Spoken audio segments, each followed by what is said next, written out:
Radio City presents Crime and City. இந்த கதையில் வரும் சம்பவங்கள் அனைத்தும் கற்பனையே. வாழும் அல்லது இறந்தவர்கள் யாரையாவது குறிப்பிட்டால் அது தற்செயலானதே. ஒவ்வொருத்தருக்கும் ஒரு விஷயத்து மேல ஆசை இருக்கும்.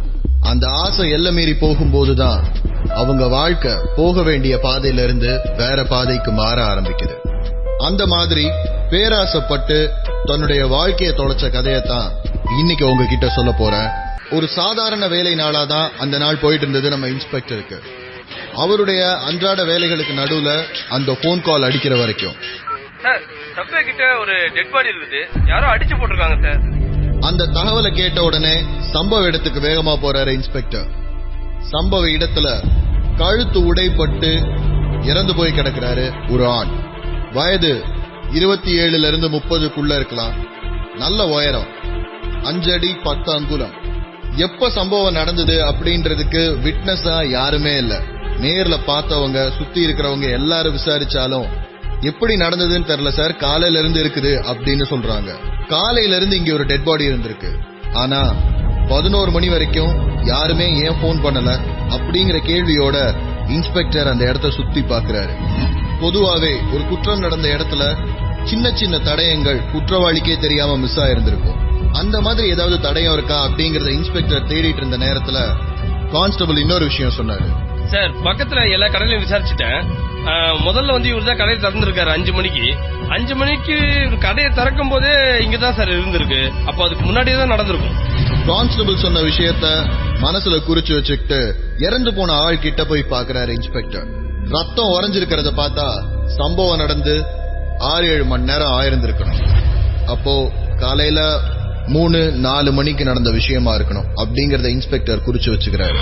இறந்து போனோட ஆளோட பாக்கெட்ல ஏதாவது இன்ஃபர்மேஷன் இருக்குமா அப்படிங்கறத தேடி பார்க்கும்போது ஒரே ஒரு டிரைவிங் லைசன்ஸ் மட்டும் இருக்குது. பாக்கெட்ல பர்ஸ் இல்ல, டெபிட் கார்டு, கிரெடிட் கார்டுன்னு எதுவும் இல்ல. எங்கேயாவது வேலை பாக்குறாரான்றதுக்கான ஐடென்டி கார்டு இல்ல. எல்லாத்தையும் தொடச்சு வச்ச மாதிரி இருக்குது, ஒரே ஒரு டிரைவிங் லைசன்ஸ தவிர. இறந்து போன நபருடைய போட்டோ அதுல இருக்கு. பேர் அலெக்சாண்டர், வயது 29. அந்த டிரைவிங் லைசன்ஸ்ல குறிச்சிருந்த அட்ரஸ வச்சு விசாரணை ஆரம்பிக்கிறாரு இன்ஸ்பெக்டர். டிரைவிங் லைசன்ஸ்ல இருந்த அட்ரஸுக்கு போய், அலெக்ஸ், நீங்க யாராவது இருக்காங்களா? இந்த அட்ரஸ்ல இங்க யாரும் இல்ல. அந்த வீட்டுல மட்டும் இல்ல, எதிர்த்த வீடு, பக்கத்து வீடுன்னு அந்த ஏரியால முழுக்க விசாரிச்சாலும் ஒரே பதில் தான் கிடைச்சது இன்ஸ்பெக்டருக்கு. இந்த ஆள் இந்த ஏரியால நான் பார்த்தே இல்லையா சார்? இந்த ஏரியாலயா? எனக்கு தெரிஞ்சு இல்ல சார். எல்லா குற்றங்களை பொறுத்த வரைக்கும் ஒரே ஒரு சின்ன தடயத்தை குற்றவாளி விட்டுட்டு போவாங்கிறது போலீஸ் ஸ்கூல்ல சொல்லி கொடுத்த விஷயம். இன்ஸ்பெக்டருக்கு இந்த கேஸ்ல கிடைச்ச ஒரே ஒரு க்ளூ இந்த டிரைவிங் லைசன்ஸ் தான். 2 வருஷத்துக்கு முன்னாடி எடுக்கப்பட்ட டிரைவிங் லைசன்ஸ்ல இருந்த அட்ரஸ்ல விசாரிச்சாலும் யாருமே ஒருத்தரை தெரியாதுன்னு சொல்றாங்க. இதுக்கப்புறம் இந்த கேஸை எப்படி மூவ் பண்றதுங்கிற யோசனையோட இன்ஸ்பெக்டர் போலீஸ் ஸ்டேஷனுக்கு வராரு. வந்திருந்த 2 பேரையும் பாக்குறாரு இன்ஸ்பெக்டர்.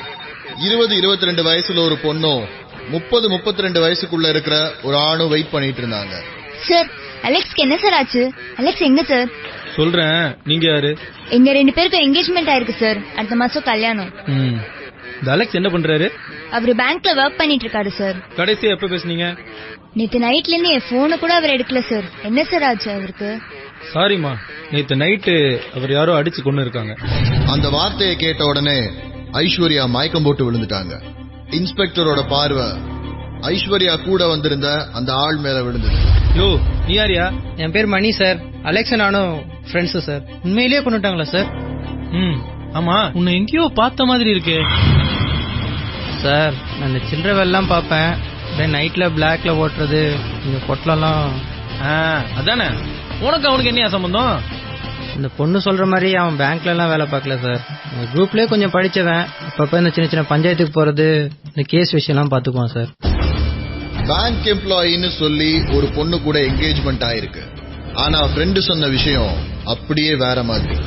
போதை பொருள் விற்கிறது, பஞ்சாயத்துக்கள் பண்றது, அடிதடிக்கு போறது அப்படின்னு அலெக்ஸோட மறுபக்கம் வேற மாதிரி இருக்குது. இன்ஸ்பெக்டருக்கு இந்த கேஸ்ல ஏகப்பட்ட பாசிபிலிட்டிஸ் ஓபன் ஆக ஆரம்பிக்குது. ஒரு 3 மாசமாவே பயங்கரமா மாறி இருந்தான் சார். ஆளே வித்தியாசமா இருப்பான்.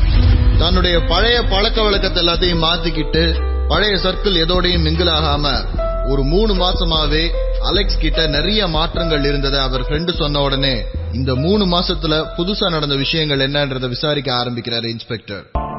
ஐஸ்வர்யாவை காதலிக்க ஆரம்பிச்சதுல இருந்து அவன் மாறி இருந்ததா எல்லாருமே சொல்றாங்க.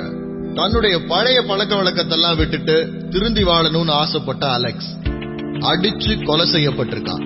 தப்பா போனது என்னவா இருக்கும் அப்படிங்கிற குழப்பத்தோட இன்ஸ்பெக்டர் அலெக்ஸ் கடைசியா இருந்த ரூமுக்குள்ள போறாரு. ஒரு ப்ராப்பர் பேச்சுலர் வீடு, தலவாணி, மெத்த, ஒரே ஒரு கபோர்ட், இதை தவிர பெருசா அங்க எந்த விஷயங்களும் இல்ல.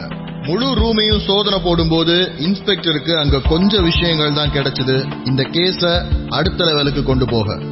அப்போதான் கான்ஸ்டபிள் அந்த கபோர்டோட கடைசி ஷெல்ஃபுக்குள்ள இருக்கிற ஒரு குட்டி லாக்கரை ஓபன் பண்றாரு. சார், இந்த கவரை பாருங்க. கான்ஸ்டபிள் எடுத்துட்டு வந்த கவரை உள்ள பிரிச்சு பாக்குறாரு இன்ஸ்பெக்டர். கத்தையா பணம், கூட R5/229 எழுதப்பட்ட ஒரு பேப்பர், ஒரு ஃபேமஸான மாலுடைய பார்க்கிங் டிக்கெட், இது 3 இருக்குது. பணத்தை எண்ணி பார்க்கும் போது அதுல 2 லட்சம் ரூபாய் இருக்கு.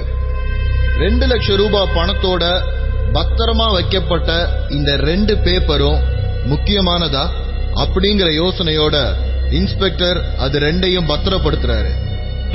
அதுக்குள்ள வேற ஏதாவது இருக்கா பாரியா? டார்ச் வெளிச்சத்துல அந்த ரகசிய ஷெல்ஃப இன்னும் உத்து உள்ள தேடுற கான்ஸ்டபிளுக்கு அவங்க யாருமே எதிர்பார்க்காத இன்னொரு விஷயம் கிடைக்குது. சார், துப்பாக்கி. போதைப் பொருள் விற்கிறான், அடிதடி விஷயத்துக்கெல்லாம் போறான் அப்படின்னு இவங்க நினைச்சிருந்த அலெக்ஸோட கபோர்டுக்குள்ள பத்திரமா ஒளிச்சு வைக்கப்பட்டிருக்கு ஒரு துப்பாக்கி. அதிர்ச்சியோட அந்த துப்பாக்கியை வாங்கி பாக்குறாரு இன்ஸ்பெக்டர். உள்ள மேகசின்ல 6 புல்லட் இருக்க வேண்டிய இடத்துல 3 புல்லட் தான் இருக்கு. 3 புல்லட் மிஸ் ஆகுது. எங்க போயிருக்கோம்? அலெக்ஸோட ரூமுக்குள்ள போய் பார்த்ததுல அங்க ஒரு 2 லட்சம் ரூபாய் பணத்தோட ஒரு பார்க்கிங் டிக்கெட் பத்திரமா வைக்கப்பட்டிருக்கு. கூடவே R5/229 எழுதப்பட்ட ஒரு பேப்பரும். அலெக்ஸ் ரூம்ல இருந்து கண்டெடுக்கப்பட்ட ரிவால்வர்ல ஒரு 3 புல்லட் மிஸ் ஆகுது. இதெல்லாம் வச்சு அலெக்ஸுக்கு முன்னாடியே போட்டிகள் இருந்திருக்கணும், இது முன் விரோதத்தால நடந்த கொலைதான் அப்படிங்கறத உறுதி பண்றாரு இன்ஸ்பெக்டர். ஆனா இந்த கேஸ விசாரிக்கும் போது அலெக்ஸ் காதலிக்க ஆரம்பிச்சதுல இருந்து ஒரு 3 மாசமா பயங்கரமா மாறி இருக்கிறான்ற தகவலை எல்லா நண்பர்களும் சொன்னதுனால அலெக்ஸ் காதலிக்கிற ஐஸ்வர்யாவை கூப்பிட்டு விசாரிக்கிறாரு இன்ஸ்பெக்டர். எத்தனை நாளா உங்க 2 பேருக்கும் பழக்கம்? 6 months சார். எப்படி தெரியும்? எங்க அம்மாவை பாக்கிறதுக்காக வீட்டுக்கு வந்திருக்காரு சார். என்ன விஷயமா? அம்மா லோன் ஒன்னு எடுக்கிறதுக்காக கேட்டிருந்தாங்க, அந்த விஷயமா. லோன் கிடைச்சதா? இல்ல சார், அதுக்குள்ள அப்பாவோட ப்ராப்பர்ட்டிஸ் கொஞ்சம் வந்துச்சு. அம்மா எங்க இப்போ? இட்டாலி, வெனிஸ் ட்ரிப்பு போயிருக்காங்க சார். ஓ, என்ன பண்றாங்க? ஹோட்டல் வச்சிருக்காங்க சார். அப்பா? He's no more. அப்பா உயிரோட இல்ல, அம்மா இப்ப ஊர்ல இல்ல. காதலிச்ச பையன் இந்த பொண்ணு எதை நினைச்சு காதலிச்சாலோ அந்த மாதிரி இல்ல, கம்ப்ளீட்டா வேற மாதிரி. அவனும் இப்ப உயிரோட இல்ல. ரொம்ப கஷ்டமான சூழ்நிலையில இருந்த ஐஸ்வர்யாவோட நிலைமைய புரிஞ்சுக்கிறாரு இன்ஸ்பெக்டர். ஐஸ்வர்யா கிளம்பி போனதுக்கு அப்புறம் இந்த கேஸ பத்தி அவர் யோசிச்சுட்டு இருக்கும் போது அவசரமா உள்ள வராரு கான்ஸ்டபிள். சார், இந்த அலெக்ஸோட விஷயத்துல ஒரு சின்ன லீட் சார். 3 மாசத்துக்கு முன்னாடி இவனும் இவன் ஃப்ரெண்டும் பஸ் ஸ்டாப்ல ஒருத்தர் போட்டு அடி நச்சிருக்காங்க சார். அந்த ஆள் போலீஸ்ல கம்ப்ளைண்ட் பண்ணி 2 பேரும் ஸ்டேஷனுக்கு போய் அப்புறம் தான் ரிலீஸ் ஆயிருக்காங்க. அந்த ஃப்ரெண்டு இப்ப இன்னொரு மர்டர் கேஸ்ல ஜெயில இருக்கான் சார். 24 மணி நேரத்துக்கு முன்னாடி அலெக்ஸ முதல்ல கண்டெடுத்தும் போது இன்ஸ்பெக்டருக்கு இருந்த இமேஜ் இப்ப கம்ப்ளீட்டா மாறி இருக்கு. போதைப் பொருள் விற்கிறது, அடிதடி, இதை தாண்டி அவனோட ரூம்ல ஒரு துப்பாக்கியை கண்டெடுத்திருக்கிறாங்க. அதுல 3 புல்லட் மிஸ்ஸிங். இப்போ ஒரு அசால்ட் கேஸ்ல இவன் கூட ஜெயிலுக்கு போன ஃப்ரெண்டு மர்டர் கேஸ்ல ஜெயில இருக்கான். அலெக்ஸ்க்கும் அந்த மர்டர்ல பங்கு இருக்குமா, இல்ல இது வேற ஏதாவது தொழில் போட்டியா அப்படிங்கிற யோசனையோட அந்த ஃப்ரெண்ட விசாரிக்க ஜெயிலுக்கு கிளம்புறாரு இன்ஸ்பெக்டர். 2 பேரும் சேர்ந்து ஒரு 3 மாசத்துக்கு முன்னாடி ஒருத்தனை போட்டு அடிச்சு அந்த கேஸ்ல சேர்ந்து ஜெயிலுக்கு போயிருக்காங்க. அதுக்கப்புறம் 3 மாசமா அலெக்ஸ் பயங்கரமா மாறிட்டதா எல்லாருமே சொல்றாங்க. ஆனா இந்த செல்வம் இன்னொரு மர்டர் சார்ஜ்ல ஜெயிலுக்குள்ள இருக்கான். 2 பேருக்கு நடுவுல அப்பையும் பழக்கம் இருந்துதா, இதுல ஏதாவது புது லீடு கிடைக்குமான்ற ஒரு குழப்பத்தோட தான் விசாரணை ஆரம்பிக்கிறாரு இன்ஸ்பெக்டர். செல்வம், கடைசி அலெக்ஸ் உன்னை எப்ப பார்க்க வந்தான்? சார், அவனை நான் பார்த்து ஒரு 3 மாசம் இருக்கும் சார். ஏன் உங்க 2 பேருக்கு நடுவில் ஏதாவது சண்டையா? அவன் வேற மாதிரி மாறிட்டான் சார், செட் ஆகல. ஏயா 3 மாசத்துக்கு முன்னாடி 2 பேரும் சேர்ந்து ஒருத்தனை அடின்னு அடிச்சிருக்கீங்க, அப்புறம் என்ன செட் ஆகல? அப்பவே லவ் பண்றேன் திருந்திரன்னு சொல்லிட்டு உயிரை வாங்கிட்டு இருந்தான் சார். வெளியில இருக்கிறவங்க சொன்ன மாதிரியே தான் செல்வமும் சொல்லிட்டு இருந்தான். 3 மாசமா பயங்கரமா மாறி இருக்கிறான் அலெக்ஸ். அந்த மாற்றத்துக்கு காரணம் காதல் அப்படிங்கறதுலயும் யாருக்கும் சந்தேகம் இல்ல. இன்ஸ்பெக்டர் விசாரணை எந்த விதத்திலையும் முன்னேறாத கவலையில செல்ல விட்டு வெளியில வராரு. அங்க அவருக்காக கான்ஸ்டபிள் காத்துக்கிட்டு இருந்தாரு. சார் உள்ள நீங்க அவனை விசாரிச்சுட்டு இருக்கும்போது ரெக்கார்ட் எடுத்து பார்த்தேன். அவன் கொலை பண்ணிருக்கான்ல சார்? ஆமா. அது அலெக்ஸ் லவ் பண்ற அந்த ஐஸ்வர்யா பொண்ணோட அப்பா. 2 க்ளோஸ் ஃப்ரெண்ட்ஸ் எல்லா சம்பவமுமே சேர்ந்தே செய்யறானுங்க. அதுல ஒருத்தன் திருந்திட்டான், கேட்டா லவ் பண்றேன்னு சொல்றான். இன்னொருத்தன் என்ன பண்றான், திருந்தினவன் லவ் பண்ற பொண்ணோட அப்பனையே போட்டு தள்ளிட்டான். அவன் ஜெயிலுக்கு வந்துட்டான். வெளியில இருக்கிற திருந்தினவனை இப்ப எவனோ போட்டு தள்ளிட்டான். சிக்கலா இருந்தாலும் எங்கேயோ கனெக்ட் ஆகுதியா? சார் ஸ்டேஷன்ல இருந்து போன் பண்ணாங்க, அந்த ஐஸ்வர்யா பொண்ணோட அம்மா வந்திருக்காங்க. அழுது அழுது வீங்கி போன கண்ணோட உட்கார்ந்திருந்த அவங்கள பார்க்கும்போது இன்ஸ்பெக்டருக்கு கொஞ்சம் பரிதாபம் வந்துச்சு. ஆனாலும் இன்ஸ்பெக்டர் தன்னுடைய விசாரணையை ஆரம்பிச்சாரு. அலெக்ஸ உங்களுக்கு எப்படி தெரியும்? தெரிஞ்ச ஒரு ஃப்ரெண்ட் அறிமுகப்படுத்தி வச்சாங்க. அவன் ஒரு பினான்சியர்ட்ட வேலை பார்த்துட்டு இருந்தான். எனக்கு கொஞ்சம் பணம் தேவைப்பட்டுச்சு, அப்படி பேசிதான் பழக்கம். ஆனா லோன் வாங்கல போல இருக்கே. அவன் சொன்ன பினான்சியர் அந்த பணத்தை கொடுக்க ரெடியா இல்ல. எனக்கும் என் ஹஸ்பண்ட் சைட்ல இருந்து கொஞ்சம் ப்ராப்பர்ட்டிஸ் வந்தது, அதனால நானும் அதுக்கு மேல கண்டினியூ பண்ணல. அலெக்ஸ பத்தின முழு விவரம் உங்களுக்கு தெரியுமா? இப்பதான் அவனை பத்தி ஒண்ணுனா தெரிய வருது. ஆனா என் பொண்ணு அவனை ரொம்ப லவ் பண்ணான். அவ வாழ்க்கை இப்படி ஆயிடுச்சுன்னா. உங்க பொண்ணுக்காக அவன் நிறைய மாறி இருக்கான் போல இருக்கே.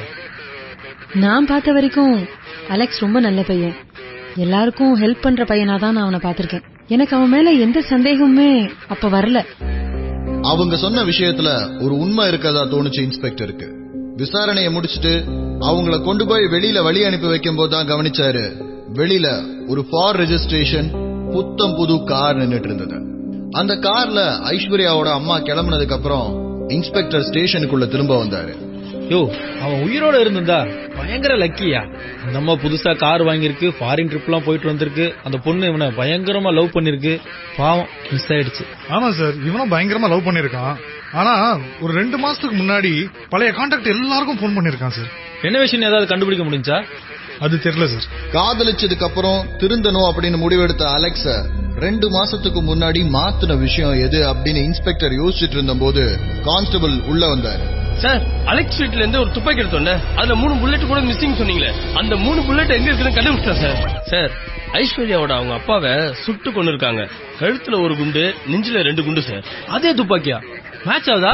காதலிச்ச பொண்ணோட அப்பாவை சுட்டு கொன்ன துப்பாக்கி அவனோட ரூம்லயே இருக்கு. சுட்டு கொன்னது அவனோட க்ளோஸ் ஃப்ரெண்ட்.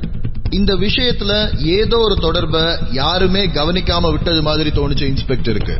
இவனுக்கு தெரியாம கண்டிப்பா அந்த ஃப்ரெண்ட் கொலை பண்ணிருக்க முடியாது. ஆனா இவன் ஏன் விட்டான்?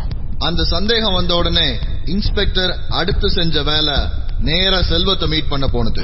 அலெக்ஸ் கொலைப்பட சொல்லவே இல்லை சார். அந்த ஆளு ஒரு பண பேய் சார். ஏன் அப்படி சொல்ற? காசு காசுன்னு ஒரே டார்ச்சர் பண்ணுவான் சார். மனுஷனா சார் அவன்? அதுக்காக தான் கொலை பண்ணீங்களோ? அந்த ஆளை பத்தி உனக்கு நிறைய தெரிஞ்சிருக்கும் போலயே. அலெக்ஸே உயிரோட இல்ல, அதுக்கப்புறம் என்ன சார்? அதுக்கப்புறம் செல்வம் சொன்ன விஷயங்கள் இன்ஸ்பெக்டர் எதிர்பார்க்காதது. ஐஸ்வர்யாவோட அப்பாவே ஒரு பினான்சியரா தான் இருந்திருக்கிறாரு. வட்டிக்கு கொடுத்து வாங்குறதுன்றதுல ரொம்ப கராரான ஆள். தொழில் விஷயத்துல பண பரிமாற்றத்துல அவருக்கு ஏகப்பட்ட பிரச்சனைகள் இருந்தாலும் செல்வம் சொன்ன விஷயங்கள் எதுவுமே பண பிரச்சனையில அவரை கொலை பண்ண மாதிரி தெரியல. ஐஸ்வர்யாவோட அப்பாவை பத்தி இன்னொரு விஷயத்த செல்வம் சொன்னான். அவெல்லாம் மனுஷனா சார்? பெத்த பொண்ணுகிட்டே தப்பா நடந்துக்கிறான். பினான்சியர்ன்றதை தாண்டி ஐஸ்வர்யாவோட அப்பாவை பத்தி பர்சனலான நிறைய விஷயங்கள் செல்வத்துக்கு தெரிஞ்சிருக்கிறத இன்ஸ்பெக்டர் புரிஞ்சுக்கிட்டாரு. ஆனா செல்வத்துக்கு ஐஸ்வர்யாவையோ ஐஸ்வர்யாவோட அம்மாவையோ தெரியல. யாரு செல்வத்துக்கு இந்த தகவல்லாம் சொல்லிருப்பா அப்படிங்கிற யோசனையோடயே ஸ்டேஷனுக்கு வந்துட்டு இருக்கிறாரு இன்ஸ்பெக்டர். பண பிரச்சனையில தான் கொலை பண்ணேன்னு சொல்றான். ஆனா இது அதுக்கான கொலை இல்ல. அந்த கோவம் ஃப்ரெண்டுக்காக வந்த கோவம். யோ, அலெக்ஸ இன்ட்ரோடியூஸ் பண்ணி வச்சாங்கன்னு சொல்லிட்டு ஐஸ்வர்யோட அம்மா ஒரு பேர் சொன்னாங்க. என்ன பேரு? லலிதா சார். இந்த கேஸோட ஆரம்ப புள்ளி ஐஸ்வர்யாவோட வீட்டுல இருக்கவங்களுக்கு அலெக்ஸ இன்ட்ரோடியூஸ் பண்ணி வச்ச அந்த லேடி அவங்கள விசாரிச்சா இந்த கேஸ்ல ஒரு முன்னேற்றம் கிடைக்கும்னு இன்ஸ்பெக்டருக்கு ஒரு நம்பிக்கை வந்துச்சு. லலிதாவை ஸ்டேஷனுக்கு வர சொல்றாரு. ஐஸ்வர்யாவுடைய அப்பாவை கொலை பண்ண சொன்னது அலெக்ஸ் தான் அப்படிங்கறதுக்கு எந்த ஆதாரமும் இல்லைன்னாலும் இந்த கொலையில கண்டிப்பா அலெக்ஸுக்கு பங்கு இருக்கும்ன்றதுல இன்ஸ்பெக்டருக்கு நிறைய நம்பிக்கை இருக்கு. அதே நேரத்துல இந்த லலிதா மூலமா தான் நிறைய விஷயங்கள் அலெக்ஸுக்கு ஐஸ்வர்யாவை பத்தி தெரிஞ்சிருக்கணும்ன்றதும் இன்ஸ்பெக்டரோட மனசுல ஓடிக்கிட்டே இருக்கு. அலெக்ஸ் எப்படி? என் பினான்சியர் கூட அவனை நான் பாத்திருக்கேன். சுகந்திக்கு லோன் விஷயமா அலெக்ஸ் நீங்க தான் இன்ட்ரோடியூஸ் பண்ணி வச்சீங்களோ? எனக்கு பெருசா அவன் மேல நம்பிக்கை எல்லாம் இல்ல. அவனாலலாம் அவர்கிட்ட இருந்து காசெல்லாம் வாங்க முடியாது.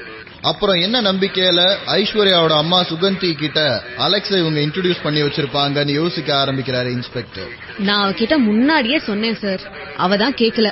ஆனா அதுக்கப்புறம் புரிஞ்சுக்கிட்டா. அலெக்ஸ் சமீபத்துல எங்கேயாவது மீட் பண்ணீங்களா? இல்ல அதுக்கப்புறம் நான் அவனை பார்க்கவே இல்ல. அவனை பார்த்து ஒரு 3 மாசம் இருக்கும். விசாரணையை முடிச்சுட்டு லலிதாவை வெளியில வந்து அனுப்பி வைக்கிறாரு இன்ஸ்பெக்டர். லலிதாக்காக அங்க காத்துட்டு இருந்தது ஃபார் ரெஜிஸ்ட்ரேஷன் போட்ட ஒரு புத்தம் புது கார். இன்ஸ்பெக்டருக்கு மனசுல சின்னதா ஒரு நெருடல். 3 மாசத்துக்கு முன்னாடி லோன் கேட்டுக்கிட்டு இருந்தாங்க. திடீர்னு எப்படி இவ்வளவு காசு? ஐஸ்வர்யா அம்மா கிட்டயும் இவங்க கிட்டயும் ஒரே சமயத்துல புது காரு, ஃபாரின் ட்ரிப்பு, இதுக்கெல்லாம் பணம் எங்க இருந்து வந்துச்சு? அப்படிங்கிற யோசனையோட ஸ்டேஷனுக்குள்ள வந்த இன்ஸ்பெக்டர் 2 கான்ஸ்டபிளை கூப்பிட்டு லலிதாவையும் ஐஸ்வர்யாவோட அம்மா சுகந்தியையும் ஃபாலோ பண்ண சொல்றாரு. அப்போ அவரை பார்க்க அவசரமா ஓடி வந்தான் மணி. சார், அலெக்ஸோட ரூம் கதவை யாரோ உடைச்சிருக்காங்க சார். ரூம் ஃபுல்லா கலைஞ்சு கிடக்கு சார். யாரா இருக்கும்? செத்தவன் ரூம்ல அப்படி எதை தேடி இருப்பாங்க? அலெக்ஸோட வீட்டு கதவை உடைச்சு எதையோ தேடி இருக்காங்கன்னு அலெக்ஸோட ஃப்ரெண்டு மணி வந்து சொல்றாரு. அலெக்ஸோட ரூம்ல முக்கியமான விஷயம்னு எதையுமே இன்ஸ்பெக்டர் பார்க்கல. அந்த ரகசிய ஷெல்ஃப்குள்ள இருந்த அந்த ஒரே ஒரு கவரை தவிர. யோ, அந்த கவர்ல இருந்த பார்க்கிங் டிக்கெட்டை செக் பண்ண சொல்லியிருந்தேனே, செக் பண்ணீங்களா? மணி, அலெக்ஸ் கிட்ட டிரைவிங் லைசன்ஸ் இருந்தது, அவங்க கிட்ட வண்டி இருக்கா? வண்டிலாம் இல்லையே சார். சொந்தமா வண்டியே இல்லாத அலெக்ஸ் எதுக்கு 2 லட்சம் ரூபாய் பணத்தோட அந்த பார்க்கிங் டிக்கெட்டை பத்திரமா வைக்கணும் அப்படிங்கிற யோசனை இன்ஸ்பெக்டருக்கு வர ஆரம்பிக்குது.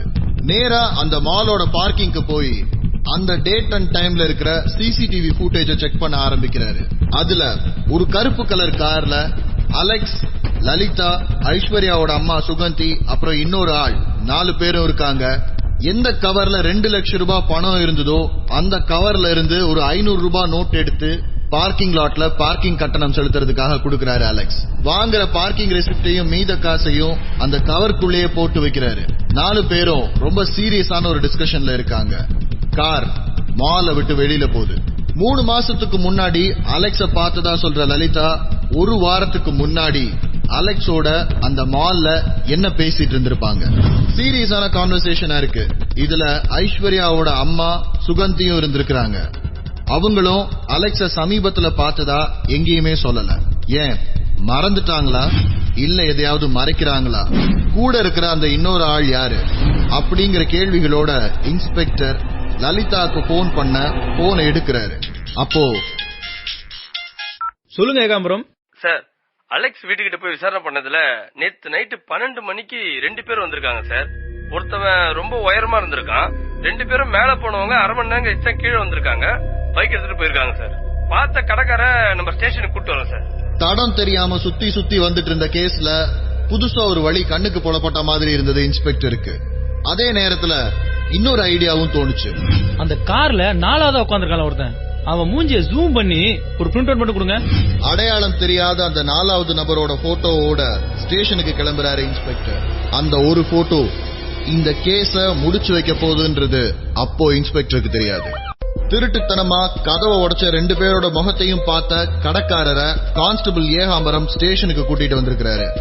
மால்ல கார்ல அலெக்ஸ் கூட இருந்த அந்த இன்னொரு ஆள் அடையாளம் தெரியாத நபரோட போட்டோவை எடுத்துட்டு இன்ஸ்பெக்டரும் ஸ்டேஷனுக்கு வந்திருக்கிறாரு. என்ன நடந்தது அப்படிங்கிற சம்பிரதாய விசாரணைக்கு அப்புறம் நேத்து அலெக்ஸ் ரூமுக்கு வந்தது இந்த ஆள் தானா அப்படின்னு மால்ல எடுத்த போட்டோவை காமிக்கிறாரு இன்ஸ்பெக்டர். சார், இவனேதான் சார். கடைக்காரர் அடையாளம் காட்டின அந்த போட்டோவோட ஐஸ்வர்யா வீடு இருக்கிற ஏரியாவுக்கு போறாரு இன்ஸ்பெக்டர். அந்த ஏரியாக்காரங்கள்ட்ட விசாரிச்ச போது லலிதாவுடைய வீட்டுக்கு அடிக்கடி வந்துட்டு போற நபரா அந்த உயரமான நபரா அடையாளம் சொல்றாங்க. லலிதாவுக்கும் அந்த உயரமான நபருக்கும் இருக்கிற பழக்கத்தை ஏரியால இருக்கிறவங்க உறுதிப்படுத்தின பின்னாடி இன்ஸ்பெக்டருக்கு இந்த கேஸ் கொஞ்சம் கொஞ்சமா புரிபட ஆரம்பிச்சது.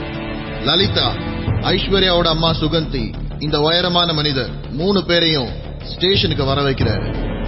விசாரணையோட ஆரம்பத்துல எங்களுக்கும் இதுக்கும் சம்பந்தமே இல்ல, எங்களுக்கு அப்படி ஒண்ணு நடந்தது தெரியவே தெரியாது அப்படின்னு மாத்தி மாத்தி மறுத்தாலும் ஒரு கட்டத்துக்கு அப்புறம் உண்மை கொஞ்சம் கொஞ்சமா வெளிவர ஆரம்பிச்சது. ஆனா அந்த உண்மை இன்ஸ்பெக்டர் முற்றிலும் எதிர்பார்க்காதது. கணவருடைய சொத்துக்காக கணவரை கொலை பண்ணணும்னு முடிவு பண்ற சுகந்தி அதுக்கு சரியான ஒரு ஆளை தேடிட்டு இருந்திருக்காங்க. அப்போதான் லலிதாவுடைய நண்பரான குருவின் அறிமுகம் கிடைச்சிருக்கு. குரு சின்ன சின்ன அடியாள்கள் எல்லாத்தையும் வச்சு ஏரியாக்குள்ள அங்கங்க கட்ட பஞ்சாயத்து பண்ணிட்டு இருக்கிற ஒரு ஆள். அவருக்கு தெரிஞ்ச அலெக்ஸ அவர் சுகந்திக்கு இன்ட்ரோடியூஸ் பண்ணி வைக்கிறாரு. ஆனா அவங்க எதிர்பார்க்காதது ஐஸ்வர்யாக்கும் அலெக்ஸ்க்கும் நடுவுல வந்த காதல். அந்த காதலையே யூஸ் பண்ணிக்கிறாங்க சுகந்தி. தன்னுடைய கணவர் மேல அலெக்ஸுக்கு முற்றிலுமா வெறுப்பு வந்தாதான் இந்த கொலையை வேகமா அவர் பண்ணுவாருன்றனால தன்னுடைய கணவரை பத்தி தவறான விஷயங்களை அலெக்ஸ் கிட்ட சொல்றாங்க. அதை கேட்ட அலெக்ஸ் ஐஸ்வர்யாவோட அப்பாவை தன்னுடைய நண்பரை வச்சு சுட்டு கொல்றாரு. ஆனா ஐஸ்வர்யாவோட காதல் எங்க அலெக்ஸ திருந்த வச்சிருமோ, ஒருவேளை திருந்திட்டா அவர் போலீஸ் கிட்ட உண்மையை சொல்லிடுவாரோ அப்படிங்கிற ஒரு பயத்திலேயே வாழ்ந்துட்டு இருந்திருக்கிறாங்க சுகந்தியும் லலிதாவும். அந்த பயத்தோட வெளிப்பாடுதான் குருவை வச்சு அலெக்சாண்டரை கொலை பண்ணது. ஆனா அலெக்ஸ குரு கொலை பண்ணதுக்கு அப்புறமா இன்ஸ்பெக்டர் இந்த கேஸ விசாரிச்ச விதம் ஒருவேளை தெரியாம நம்ம ஏதாவது தடயத்தை விட்டுருப்போமோ அப்படிங்கறத தேடுறதுக்காகத்தான் குருவை அலெக்ஸோட வீட்டுக்கு அனுப்பியிருக்காங்க நேத்து நைட்டு. ஆனா பல நேரங்கள்ல குற்றவாளி அதி புத்திசாலித்தனமா நடந்துக்க ட்ரை பண்ணும் போதுதான் சட்டத்தின் பிடியில் அவன் மாட்டுவாங்கிறத எல்லாருமே மறந்துட்டாங்க. பணத்துக்காக சுகந்தி தன்னுடைய கணவரை கொலை பண்ணிருக்காங்க. அதுல வந்ததுல ஒரு பங்க கொலை பண்ண உதவியா இருந்த லலிதாக்கு கொடுத்திருக்காங்க. 2 பேரும் நடந்த ஒரு கொலையை மறந்துட்டு பணத்தை செலவழிக்கிறதுல சந்தோஷமா இருந்த போதுதான் அலெக்ஸ் திருந்தினது அவங்களுக்கு பயத்தையே உருவாக்கி இருக்கு.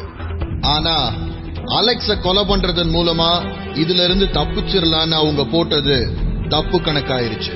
எப்பயுமே ஒரு தவற இன்னொரு தவறால மறைக்கவே முடியாதுங்கிறது தான் இந்த ஸ்டோரி நமக்கு சொல்றது. Radio City presents Crime Earned City.